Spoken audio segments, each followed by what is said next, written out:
Alright, let's do this. Welcome, ladies and gentlemen, to the Uper Farmer Cigar Deck Talks. How's everyone doing tonight?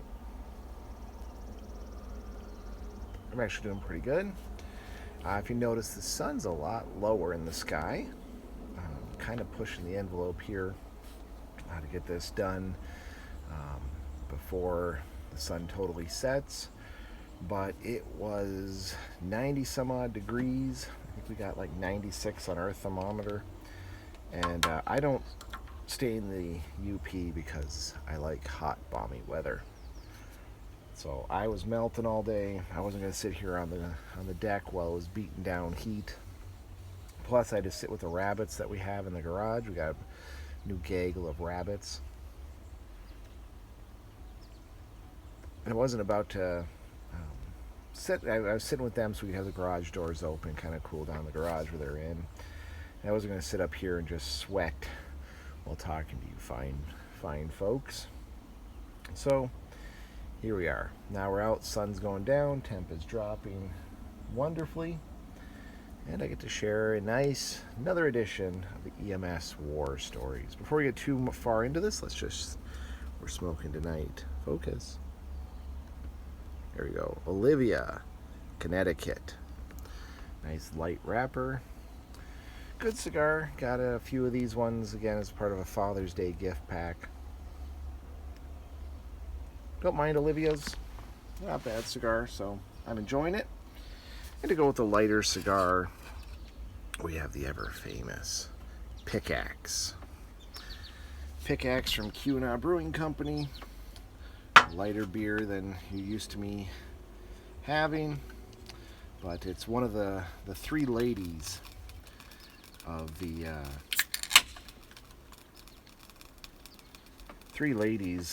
Q&A Brewing Company. There's the Pickaxe Blonde, there's Red Jacket, and then there's the Widowmaker. So I enjoy having these ones. They're quite tasty, quite delicious. I'm picking up some weird feedback on my mic. So I'm going to just try this out. That works a little bit better. Okay. Nice blonde ale. Looks pretty good.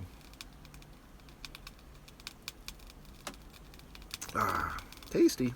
Light and refreshing. Don't mind that at all. Tonight, we're going to talk about coincidences. Oh, I see what's making that weird noise now. Okay. I have a citronella candle that's burning out. That's what was making that weird crackling noise I was picking up. I thought it was my microphone there for a second. So coincidences happen in EMS. I have a funny story about that. It actually involves my wife.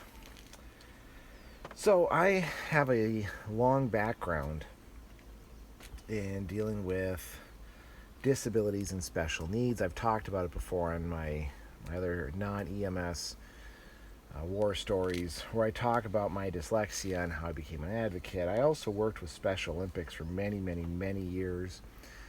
Did a lot with them and enjoyed every minute of it. I got to go to Alaska and Ireland. Jokingly, I don't know if I can still make this joke, I can say I only won second place, which is true. I was given a silver medal. It's kind of a prize, a thank you for coming. I did medical standby, of course, at both games. Absolute blast. Highly recommend it if you get a chance. Volunteer with your local Special Olympics. You won't regret it at all. So anyway, I do have a lot of background with knowing the different types of disabilities that are out there, knowing what's the difference between someone who has a sensory perception issue versus autism versus Down syndrome, TMI versus SMI, Fifth's disease, a whole host of these different conditions, because I ran into them a lot in Special Olympics. And also it's just kind of a fascination of mine, I suppose. I got to know about these conditions.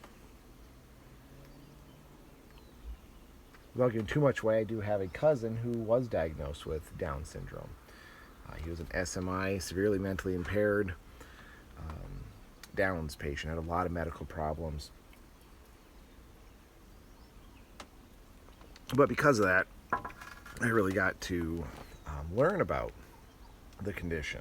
So, anyway, I would treat a lot of the inside our town we actually had a center, an educational center for these individuals. And you say individuals, you don't say kids, you don't say students, because this facility treated people from as young as, I believe, 4 and as old as 25. Once they hit 25, they're actually transitioned into a different program.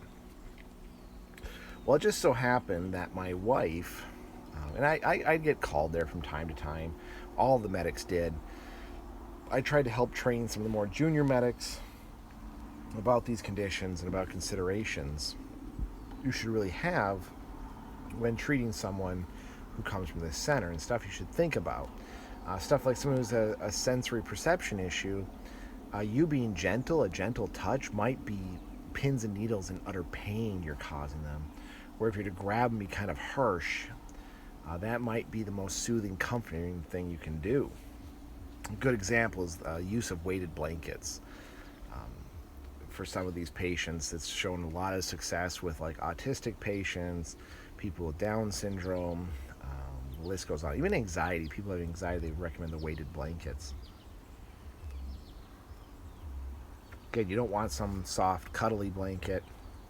You want a firm, very heavy, which for most people does not sound very comfortable at all, but it is. It can be for these individuals. So anyway, my wife got into substitute teaching after our second child. She wanted to start bringing in some money, and it worked with my schedule. She could actually sub 3 to 5 days a week, depending on my rotation. So she went into subbing, and she actually got into this special education classroom, this center that was set up. They absolutely adored her, and called her teacher Lena and whatnot, and she actually went from subbing to the permanent subbing, becoming an aide inside this classroom, and she absolutely loved it. She loved the clientele, she loved working with these individuals. It became very, very rewarding for her. Well, she'd worked there about a month when one of the teachers comes in. They're in a break room and whatnot, making small talk, and she said, I have to laugh. I don't know what your last name is. She said, we just know you as Lena, or teacher Lena, and I don't know what your last name is. And she said, oh, okay. So she gave the last name, and the lady dropped her coffee. Oh my God. Are you related to so-and-so? And she's like, well, yes, I am actually. She's like, what is your relation to this wonderful individual? And she didn't catch the fact that she said wonderful individual right away. She said, well, he's my husband. She said, oh, how, my God, we are so thankful. He's so wonderful to our students and our clientele, and the people here at the center. We've had so many problems with other paramedics that we are just so amazed to have him on call. She said, to be honest, we know that he works a lot of Fridays and Thursdays. We just hope and pray that if anything goes wrong, it happens on Thursday or Fridays. And it was really neat. She came home and told me this, and I was kind of angry, actually. I was like, what the hell? They've never said that to me. They've never said that they just hope and pray. And my wife even confirmed with other people on the staff, said, well, did you know my husband's a paramedic? Oh my God, yeah. Oh, we know him. We love him. We just hope if anything ever happens, it happens on Thursday and Friday. And actually, to be truthful, if we're ever questioning whether or not we should call 911, if it's on Thursday or Friday, we just call. I'm like, what? This is that interesting coincidence. My wife went to go work at this center, and they absolutely adored having me there, which is awesome, but they never once told me. It's frustrating, that would have done great for my career, my drive in the job. I would have offered more trainings and mentored more of the medics on how to best treat these patients. had I known that I was apparently the cream of the crop, the pick of the litter, as they say, and they're the ones they would call more often on Fridays and Thursdays when I worked. So kind of coincidental, my wife started working there. Um, I never made a big deal about it. I guess she even mentioned, she's like, well, the next time you guys have him, you should really thank him because he doesn't get that in the job, and it really means a lot to him. I don't know if they ever did. I don't think they did that I can remember. Um, Shortly thereafter is when I actually ended up moving to a new area to go work. So I don't know if I ever actually got called back for a patient there that I can remember. But yeah, don't be afraid to thank. If you have a really good paramedic, don't be afraid to thank them. Send them a little card, a little note. Yeah, it might feel awkward, and it'll be awkward for them. We don't know how to accept thanks, so we don't get it a lot. And we understand that. We understand the reasoning, the rationale, and we can accept that. But, it means a lot. Don't be afraid to reach out to them and say thank you. Anyway, I'll leave that here. I hope everyone's doing well and staying safe out there, and we'll see you on the next one.